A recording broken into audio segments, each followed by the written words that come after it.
जे आमचे नेते बोलतात तेच करून दाखवतात, जे बोलतात तेच करतात आणि जे करता येत नाही ते बोलत नाही। आणि म्हणून जत शहरासाठी अत्यंत महत्वपूर्ण पिण्याच्या पाण्याची योजना, जी योजना 77.74 कोटी रुपयाची आहे, या पाणी योजनेचं भूमिपूजन आपल्या सांगली जिल्ह्याचे पालकमंत्री, राज्याचे उच्च तंत्र खात्याचे मंत्री आदरणीय चंद्रकांत दादा यांच्या हस्ते भूमिपूजन पार पडलेलं आहे। या कार्यक्रमासाठी उपस्थित माननीय दादांचं सर्व भगिनींच्या वतीनं आम्ही जोरदार टाळ्या वाजवून जत शहरामध्ये स्वागत करतोय। जोरदार टाळ्या वाजवा। दादांचं खूप लक्ष जत तालुक्यावरती आहे।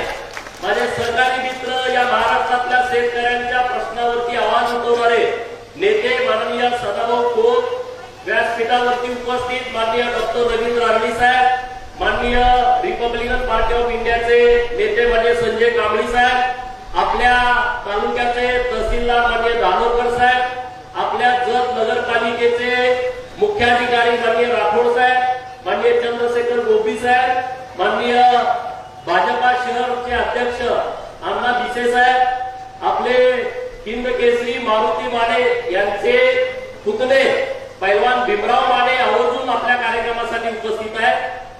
आता बाकीची आपली शहरातील सर्व टीम, परशुभाई असतील, राजू यादव असतील, विक्रमदादा टार असतील, किरण मामा शिंदे असतील, मोठे असतील, सगळी टीम शहरातील, तर या सर्वांचं आता नाव एखाद्याचं चुकून राहिलं तर नाराज होऊ नका। पत्रकार मित्र आहेत आणि तुम्ही सगळ्या भगिनी, आज तुमच्या चेहऱ्यावरचा आम्हाला आनंद दिसतोय, जाणवतोय आणि तुम्हाला मी हा शब्द देतोय, आज भूमिपूजन झालंय।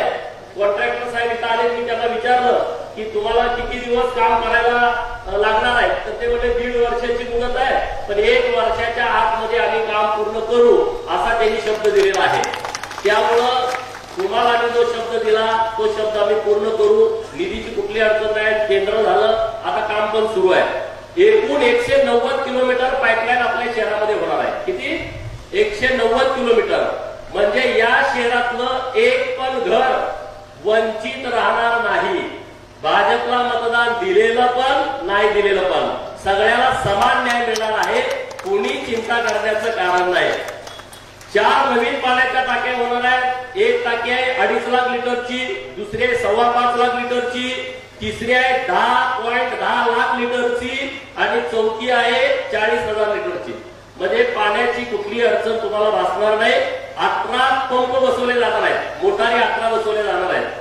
त्यामुळं वाडी वस्तीच्या लोकांना पण आम्ही सांगतोय की 100% तुम्हाला पाणी देण्याची व्यवस्था आम्ही करतोय, चिंता करण्याचं कारण नाही। दादा, आता तुम्ही राज्याचे वरिष्ठ नेते आहात आणि मूल रडल्याशिवाय आई सुद्धा दूध पाजत नाही आणि त्यामुळं जत शहराच्या खूप अपेक्षा आपल्याकडून आहेत। दादा, 2012ला ही नगरपालिका झाली, आज आमच्या सीओ साहेबांना बसायला जागा नाही। आम्हाला अत्यंत खेदपणे हे म्हणजे मांडावं लागतंय की सीओ साहेब असतील, तिथे सगळे कर्मचारी असतील, त्यांना बसायची व्यवस्था नाही। आज जतची लोकसंख्या 50,000 इतकी आहे आणि असं एक मोठं शहर जे कर्नाटकला लागून आहे, कर्नाटकची बाजारपेठ सुद्धा जतमध्ये आहे, मार्केट कमिटी चांगल्या पद्धतीने चालते, अशा शहरामधली नगरपालिकेची इमारत आमच्या शहराला साजेशी अशी देखणी पाहिजे। आणि म्हणून दादा, आमची मागणी आहे की नगर विकास खात्याच्या माध्यमातून येत्या 15-20 दिवसात, महिन्यात जो काही काळ असेल त्या काळामध्ये आम्हाला नगरपालिकेची एक देखणी भव्य दिव्य इमारत आपण मंजूर करून द्यावी, अशी मागणी आपल्या सर्वांच्या वतीनं मी दादांच्याकडे करतो। दादा, एवढी लोक जतला येतात, पण जायचं कुठं, फिरायचं कुठं? त्याचे आमचे नवीन पोरं लग्न झाले, त्याचे सासरे येतात, सासू येतो, मेवणा येतो, साडू येतो, जतमध्ये जायचं कुठं? जायला एक पण ठिकाण नाही। कुठं मुलांना घेऊन जायचं सुट्टीच्या दिवशी, एक पण ठिकाण नाही। आणि म्हणून दादांच्याकडे माझी विनंती अशी आहे, वन विभागाची 70 एकर जमीन जी शहरामध्ये आहे, या जमिनीमध्ये एक चांगलं गार्डन आणि वॉटर पार्क आम्हाला जतला वन विभाग खात्याच्या माध्यमातून द्यावा, ज्याचं इस्टिमेट 100 कोटीपर्यंत झालेलं आहे। आणि मला ठाम विश्वास आहे, आम्ही जी मागणी तुमच्याकडे करतोय ही मागणी एकदम रास्त आहे, कारण गार्डनला तुम्ही 20-20, 30-30, 40-40 कोटी आता निधी आलेला आहे, आम्ही बघतोय।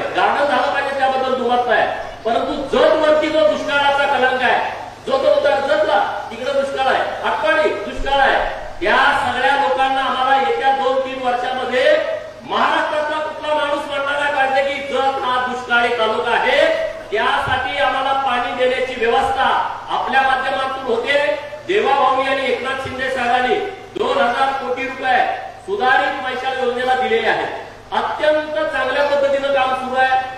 15-20 दिवसाला महिन्याला मी तिथं स्वतः जातोय, तिथला आढावा घेतोय। आता तिसरी लाईन आम्ही प्रस्तावित केलेली आहे। 1-1.5 वर्षाच्या आतमध्ये जत तालुक्यातलं एक पण गाव, एक पण शेतकरी असा राहणार नाही की ज्याच्या बांधावरती कृष्णाबाईचं पाणी आलं नाही, अशी व्यवस्था आपल्या सरकारच्या माध्यमातून होते। त्याबद्दल आमच्या मनात काडी मात्र शंका नाही, अजिबात शंका नाही। आणि जे दिलं ते भाजपा महायुतीच्या सरकारनं दिलेलं आहे याची प्रचंड जाणीव आमच्या या तालुक्यातल्या लोकांना आहे। परंतु ज्या दिवशी तुम्ही आम्हाला वॉटर पार्क द्याल त्या दिवशी सांगली शहरातलं पोरग सुद्धा आईजवळ रडल, आई आई आई मला जतला जायचं आहे, जर तू मला जतला नेलं नाही मी शाळेला जाणार नाही, मी चपाती भाकरी खाणार नाही, मी जेवण करणार नाही। बायको नवऱ्याला म्हणेल शनिवारी जर जतला जाणार असाल तरच मी तुमच्या बरोबर घरात नीट राहील। हे कधी होईल? 70 एकर मध्ये जर वॉटर पार्क झाला, आमची ती लोक इमॅजिनाला मुंबईला जात आहेत, इमॅजिनाला 2-2, 3-3, 5-5 लोक रोज येतात, तिकडे अकलूजला जातात, आपल्या इकडे कोल्हापूरला जातात। जतचा जर खरा चेहरा मोहरा बदलायचा असेल तर पर्यटन स्थळ ही चांगल्या पद्धतीने डेव्हलप झाली पाहिजे। आणि हे आमचं स्थळ असं आहे, हार्ट ऑफ सिटी आहे, शहरामध्ये आहे, तिथं छोटा आतमध्ये तलाव आहे, सगळी व्यवस्था चांगली आहे। आणि त्यामुळे हा जो विषय आपण मनावरती घ्यावा। दुसरा विषय ड्रेनेजचा एक आमचं इस्टिमेट आता आलाय, माननीय कलेक्टर साहेबांच्याकडे मान्यतेसाठी आलाय आणि सरकारनं आपल्या असं धोरण केलेलं आहे, जर पाणी पुरवठा योजनेचं काम सुरू असेल तर ड्रेनेजला मान्यता देऊ नये। तर माझी विनंती आहे की विशेष बाब म्हणून आमच्या ड्रेनेजला मान्यता द्यावी। रस्त्याचा सुद्धा आराखडा तयार केलाय, शहरातल्या सगळ्या लोकांना माहिती असावा। 180 कोटी रुपये रस्त्याचा आराखडा शहरातला आम्ही तयार केलेला आहे।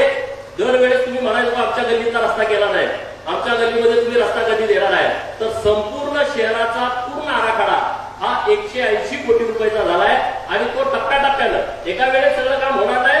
पण मी तुम्हाला 100% सांगतो, दादा आपल्या इथं कार्यक्रमाला आलेले आहेत आणि देवाभाऊ तिथं 6व्या मजल्यावरती मुंबईमध्ये मंत्रालयामध्ये बसून आहे।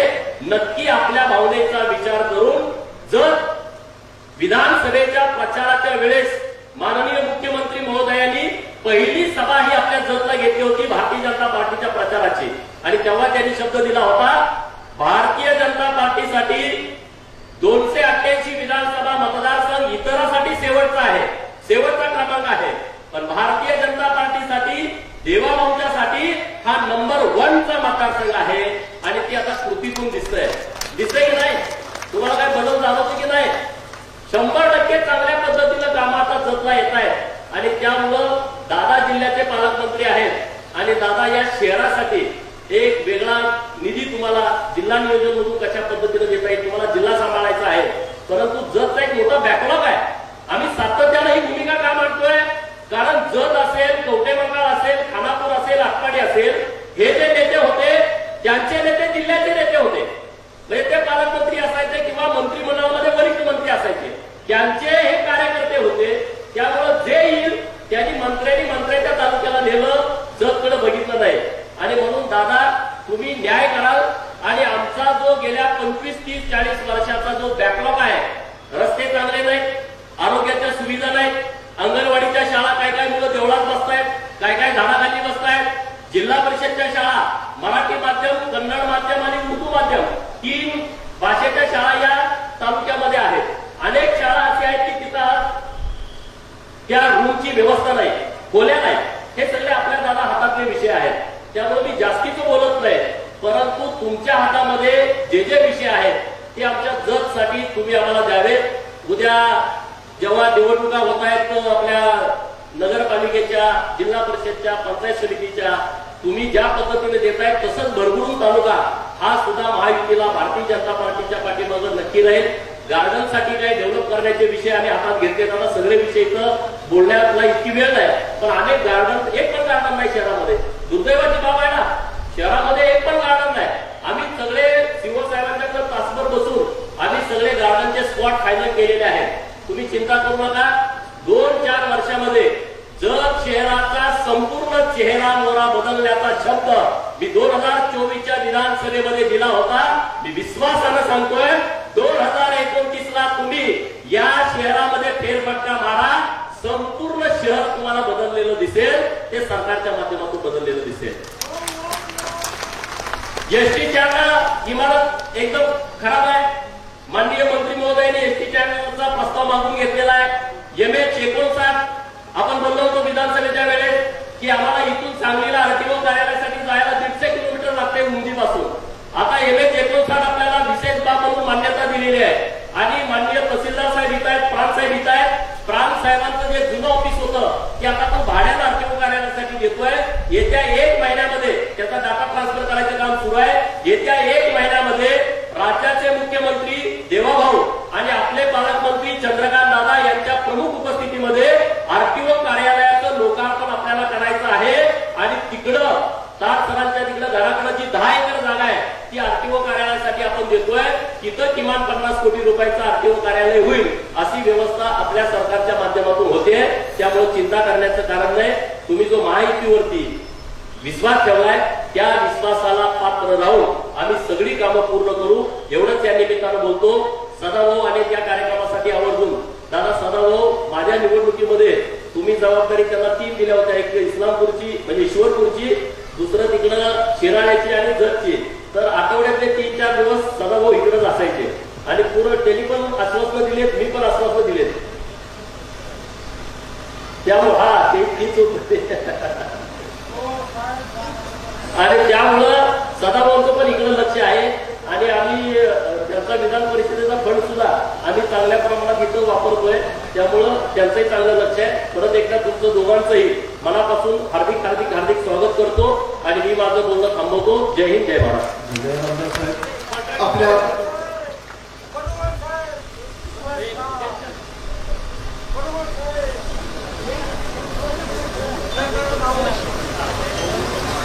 सह्याद्री कन्स्ट्रक्शनचे सर्व यांचा चंद्रकांतजी नलवडे यांचा सत्कार या निमित्तानं सर्वांच्या साक्षीने संपन्न होतो. निश्चितच त्यांच्या हातामध्ये आपली योजना आहे, चांगलं काम करतील. आपल्या रांगड्या वक्तृत्व शैलीसाठी संपूर्ण महाराष्ट्राला सुपरिचित असणारे आपल्या सर्वांचे लाडके आमदार माननीय सदाभाऊ खोत आपणास विनंती आहे आपण आता सभेला संबोधित करावं. आजच्या या कार्यक्रमाच्या निमित्ताने व्यासपीठावरती उपस्थित असलेले जिल्ह्याचे पालकमंत्री आणि आमचे नेते आदरणीय चंद्रकांत दादा बाकी, माझे सहकारी मित्र जतचे आमदार आदरणीय गोपीचंदजी पडळकर, डॉक्टर राजवी साहेब आणि आदरणीय व्यासपीठ जमलेल्या सगळ्या शेतकरी भावांना, तरुण मित्रांनी, पत्रकार निवडणूक झाल्यानंतर वादळासारखं झपाटून गोपीचंद पडळकरचे या तालुक्यामध्ये विकासात्मक कामाला त्यांनी सुरुवात केली आणि अनेक प्रकल्प आज त्यांनी हातात घेतले. हा तालुका दुष्काळी तालुका, पण त्यांनी आपल्या भाषणामध्ये निवडणुकीच्या काळामध्ये सांगितलं की मला हा दुष्काळाचा कलंक पुसायचा आहे, माय माऊलीच्या हातातला कोयता मला खाली ठेवायचा आहे आणि तरुणाच्या हाताला मला काम द्यायचं आहे. अशा पद्धतीचं त्यांनी घोषणा केली आणि ते व्रत घेऊन आज खऱ्या अर्थानं ते कामाला लागल्याचं आपल्याला सगळ्यांना पाहायला मिळत आहे. आणि निश्चित विकासाच्या योजना सुरू आहे, शेती पिण्याच्या पाण्याच्या योजना सुरू आहे, रस्ते जत शहराचा पिण्याच्या गेल्या अनेक वर्षाचा जर मार्गी कुणी लावला असेल तर त्याचं नाव गोपीचंद पडळकर. ती पहिली कामं होती. आता पालकमंत्री अरे पहिली होती कधी, आता निवडणूक होऊन 1 वर्ष झालं, तुम्ही त्याच्या मागे 5 वर्ष एका निवडणूक ऑफिस मध्ये हे काम मंजूर झालं पाहिजे, पण बोलणं बंद. बरोबर यावं. मी दादांनाही धन्यवाद देतो की या जिल्ह्याला एक कर्तव्यदक्ष विकासात्मक जिल्हा पुढे घेऊन जाणार दूरदृष्टीचं नेतृत्व पालकमंत्री म्हणून दादाच्या रूपानं मिळालं आणि जत तालुक्याला दादाने भर भरून ते देतील. पण दादा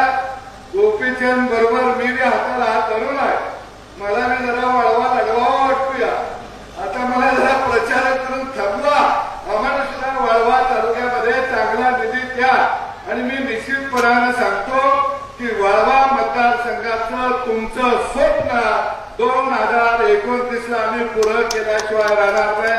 धन्यवाद. आपल्या सर्वांना सुपरिचित असणारे शांत संयमी मनमिळावू महाराष्ट्राचं नेतृत्व म्हणजे चंद्रकांत दादा आता सगळ्यांना संबोधित करतात.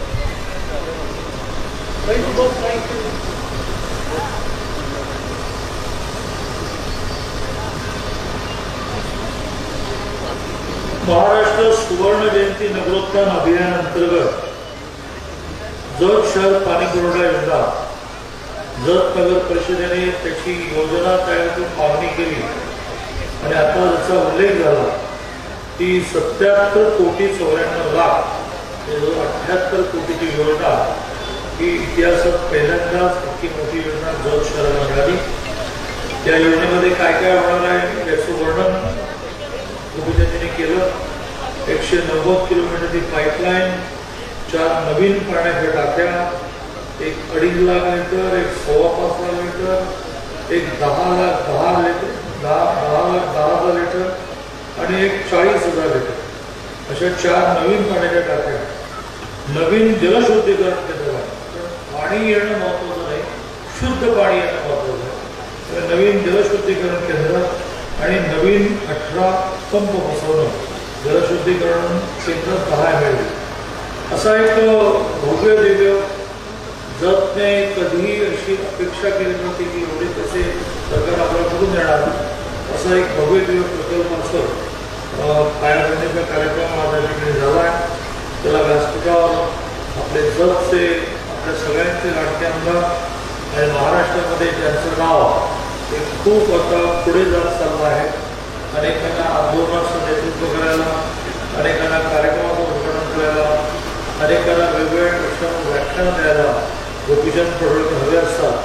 असे गोपीचंदजी पडळकर अशीच एक मुलूक मैदानी तोफ, जेवढ्या लवकर काय थांबले म्हणतात अशीच एक मुलूक मैदानी तोफ माजी मंत्री आणि याच खात्याचा कारोबार ज्यांच्याकडे मागच्या वेळेला 14 होता ते माजी मंत्री सदाभाऊ खोत. व्यासपीठावर उपस्थित जत शहरामध्ये आणि बहुधा जत तालुक्यामध्ये प्रत्येक घरामध्ये एक तरी बाळ यांच्या दवाखान्यात जन्माला आलंच आहे. आता आम्ही दुपारी एका ठिकाणी जेवायला गेलो. प्राध्यापक त्या माऊली असं म्हणाले की आमच्या घराचे 10 मुलं ही अरळीच्या दवाखान्यात जन्माला आलेली आहे. असे त्यांच्या घरामध्ये आनंद निर्माण करण्याचं काम, अतिशय स्मूथ सुरक्षित डिलिव्हरी करण्याचं काम करणारे आणि आमचे खूप जुने ज्येष्ठ कार्यकर्ते मंडळी व्यासपीठावर उपस्थित प्रामुख्याने जतच्या नगरपालिकेचे CEO श्री लक्ष्मण राठोड, मुख्याधिकारी, प्रशासक आणि सर्व मान्यवर इतक्या मोठ्या संख्येने उपस्थित नोंदवली. मला आयकर जतमध्ये गोपीचंदवर फार प्रेम असं तरी म्हणायला पाहिजे किंवा हीच वेळ सभेला सोयीची असं म्हणायला लागेल.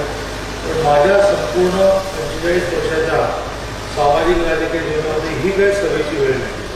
पण अशा ऑड अवेळी सुद्धा इतक्या मोठ्या संख्येने मात्र इकडे तर मला काहीतरी गर्दीमध्ये गोपीचंदपर्यंत सांगत होते. मला ते लक्ष देत म्हणजे ते काय सांग, पण कमाणी झाल्यानंतर लक्ष देते ते काय सांग. रांगेने महिला उभ्या होत्या आणि त्या आनंद व्यक्त करण्यासाठी नारळ फोडत होते. ते चित्र बघून माझ्या मनाला खूप आनंद झाला. कारण 3 वर्षापूर्वी या देशाचे पंतप्रधान आणि मोदीजींनी हेच स्वप्न मांडलं आणि ते व्यवहारात यायला लागलं. त्याने असं मांडलं की माझ्या माय माऊलीची एक अडचण घरात टॉयलेट नाही ती तुम्ही सोडवली. 11 कोटी घरांना टॉयलेट झाली. आता घराला स्वतंत्र शौचालय नाही, घराला स्वतंत्र संघाचं गरज असते 11 कोटी.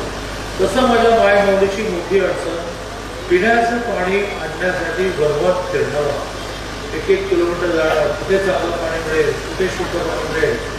आणि त्यावेळी चित्रकार भारतातला ज्या वेळेला भारतीय महिलेचं चित्र काढतो तेव्हा तो चित्र काढल्यानंतर त्याच्या कमरेवर एक कळशी देतो आणि डोक्यावर हंडा देतो की मग भारतीय स्त्री तयार आहे. त्याने एक गृहीतच धरलाय चित्रकाराने की त्याने वर्षानुवर्ष घराला लागणारं पाणी आणण्यासाठी पडवून पट्ट्या काय.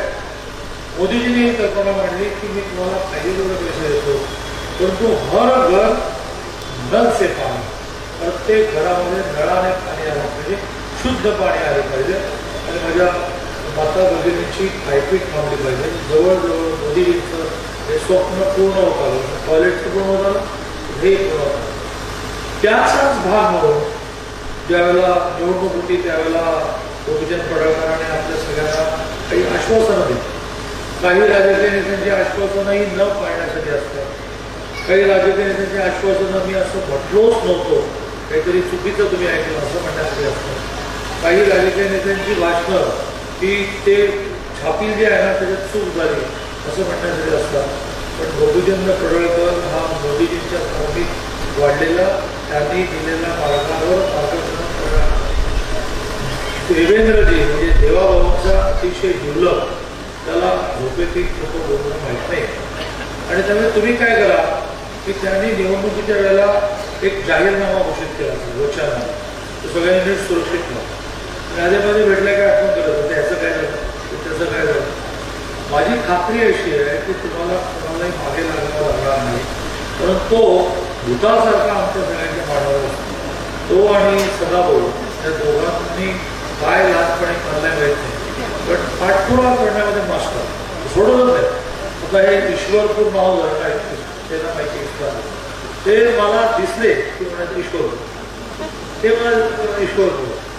मी त्यांना शब्द दिला होता, मलाही स्वभाव शब्द द्यायचा नाही दिला तर काय शब्द दिला होता की अधिवेशन संपण्यापूर्वी इस्लाम होतं ईश्वरपूर झालेलं असेल.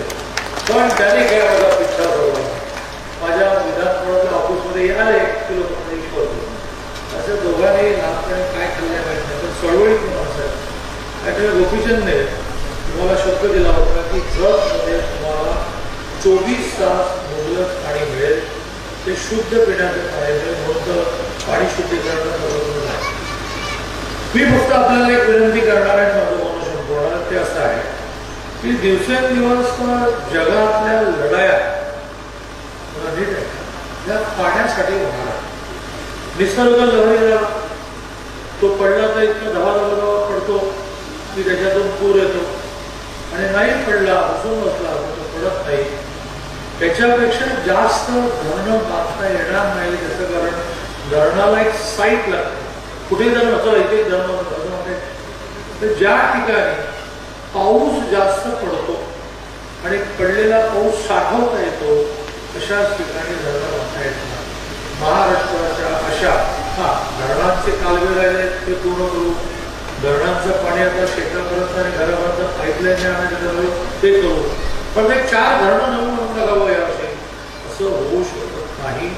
आणि आपल्या वाट्याला येणारं पडणाऱ्या पावसाचं पाणी तुम्हाला जगमध्ये राहून असं वाटत असेल तर तसं नाही.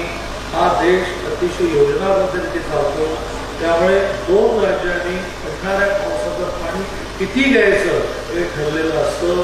त्याच्यापेक्षा जास्त पाणी घेता येत नाही, ते पाणी पुढे सोडावं लागतं. तर आपल्या वाट्याचं पाणी आपल्याला बऱ्यापैकी मिळालं, आपली धरणं बऱ्यापैकी पूर्ण झाली, आपले कालवे बऱ्यापैकी धरणं जगमध्ये पाणी येण्यासाठी 2000 कोटी रुपये माजी मुख्यमंत्र्यांनी दिले आणि ती योजना आता पूर्ण होत आहे, तर शेतीला भरपूर पाणी मिळेल. म्हणजे पाण्याचा वापर सोन्यासारखा करा आणि खूप जपून वापरा. पिण्यासाठी लागणारं पाणी शुद्ध पाहिजे. भांडी घासायला कशाला शुद्ध पाणी पाहिजे, कपडे धुवायला कशाला शुद्ध पाणी पाहिजे, गाड्या धुवायला कशाला शुद्ध पाणी पाहिजे, आणि बिल्डिंग बनवायला कशाला शुद्ध पाणी पाहिजे. तर माणसाला पिण्याचं पाणी दिवसात किती लागतं, तर 4 माणसं घरात, एका माणसाला किती लिटर लागतं, स्वयंपाकाला किती लागतं, सगळं लक्षात.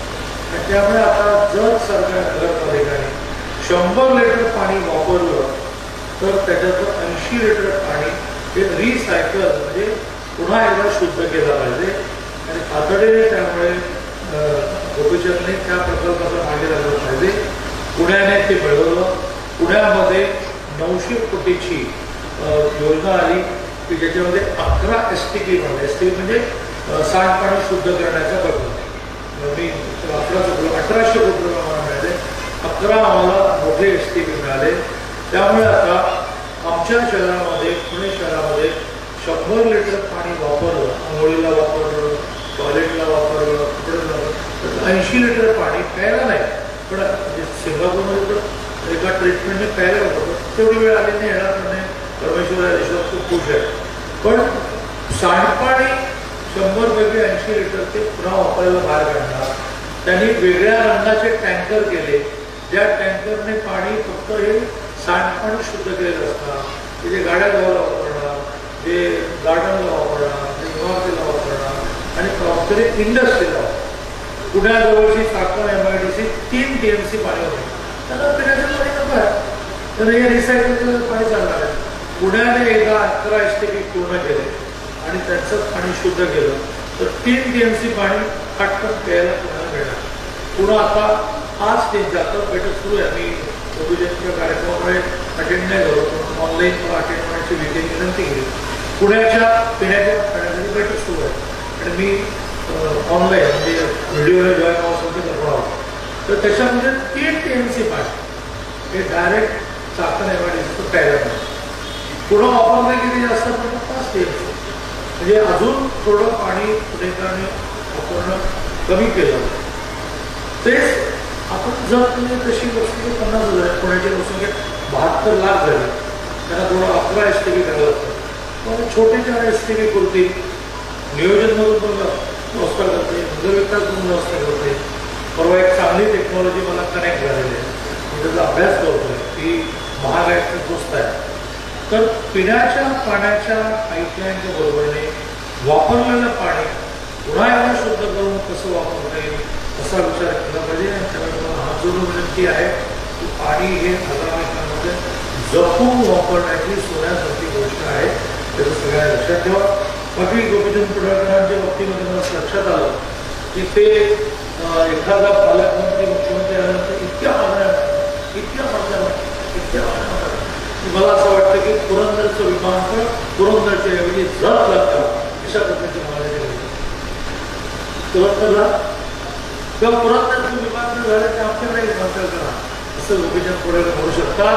आणि मागे लागून आवश्यकता आहे की नाही, मागे लागून ते पूर्ण करून देऊ शकता. तुम्ही त्यांना सांगतो की विमानतळ राहू नका. तिथे 60 किलोमीटरवर विजापूर नावाचं मोठं आंतरराष्ट्रीय किमतीचं विमानतळ होत आहे. गमतीला सोडू, पण एक विषय तुम्हाला दिलेले शब्द पूर्ण करते. त्यांनी एक नवीन कल्पना मांडली, ती तर महाराष्ट्रात झालेली आहे की फॉरेस्टच्या लँडवर गार्डन करतात. ते सगळ्या पब्लिकला फिरायला असतात, सहली काढतात. पण त्याचं म्हणणं आहे की वॉटर पार्क करा. आपल्याला वॉटर पार्क माहिती आहे ना, TV वर बघतो की पाण्यामध्ये खेळणं, असा वॉटर पार्क करा अशी त्याची कल्पना आहे. त्याने बहुतेक सर्वे केला आहे आणि लोकांनी त्याला प्रतिसाद दिला आहे की वॉटर पार्कला दर शनिवारी बायकोला आणि मुलाने घेऊन वॉटर पार्कमध्ये जाईल. तुला म्हणजे जाऊ. तर राज्याचे वनमंत्री, फॉरेस्ट मिनिस्टर गणेश नाईक खूपच प्रोग्रेसिव्ह आहेत, प्रागतिक आहेत. कुठलीही नवीन कल्पना करतात. सुदैवाने माझी त्याची पुढची विधानसभेत प्लॉजवर इकडे हसन मुश्रीफ असतात, इकडे गणेश नाईक. त्यामुळे मी गणेश नाईकांशी बोलतो आणि अशा सगळ्या गोष्टी बोलतो. पण वारंवार गोपीचंद पडळकर म्हणतात ते खरं आहे. विकासाचा असमतोल झाला आहे.